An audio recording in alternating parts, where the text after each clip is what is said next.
আনন্দ ভিডিওতে সবাইকে স্বাগতম। প্লাস্টিকের পাত্রে কোডের মানে না জেনেই ব্যবহার করছেন, এখনই সাবধান হন। রেস্তোরাঁ থেকে প্লাস্টিকের কৌটায় খাবার এলো, খাবার খাওয়ার পর সেই কৌটা ধুয়ে মুছে ফের আবার ব্যবহার করেন অনেকেই। যেহেতু প্লাস্টিক সহজে নষ্ট হয় না, দেখা গিয়েছে সেই জন্য অনেকেই তা দীর্ঘদিন ধরে ব্যবহার করতে থাকেন। আমরা অনেকেই জানি না কোন প্লাস্টিকের পাত্র মাইক্রোওয়েভ করা উচিত, কোনটা ফ্রিজে ঢোকানো উচিত নয়, কোনটা ডিশ ওয়াশ দিয়ে ধোয়া উচিত নয়। বেশিরভাগ মানুষ এই সব তথ্য ভালোভাবে না জেনেই প্লাস্টিকের পাত্র ব্যবহার করেন, যা শরীরের জন্য খুবই ক্ষতিকর। যদি প্লাস্টিকের কন্টেনারে কাপ আর কাঁটা চামচের এই চিহ্ন থাকে, তাহলে বুঝতে হবে এই পাত্র আপনার খাবার রাখার জন্য সম্পূর্ণ বিপদমুক্ত।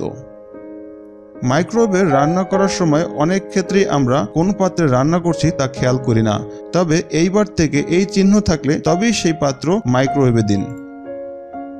এই চিহ্নের অর্থ হলো এই পাত্রটি সর্বাধিক 100 ডিগ্রি সেলসিয়াস এবং সর্বনিম্ন -40 ডিগ্রি সেলসিয়াস পর্যন্ত তাপমাত্রা সহ্য করতে পারবে।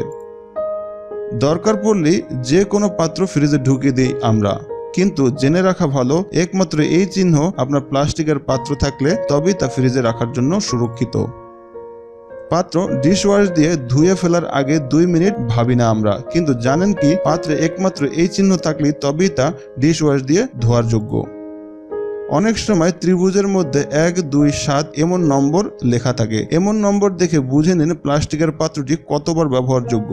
যেমন যদি ত্রিভুজে 1, 2, 4 এবং 5 নম্বর থাকে, তাহলে সেই পাত্র ব্যবহার করা সম্পূর্ণ সুরক্ষিত। তবে যদি ত্রিভুজের নম্বর 3, 6 বা 7 থাকে, তাহলে সেই পাত্র দ্বিতীয়বার ব্যবহার করা উচিত নয়।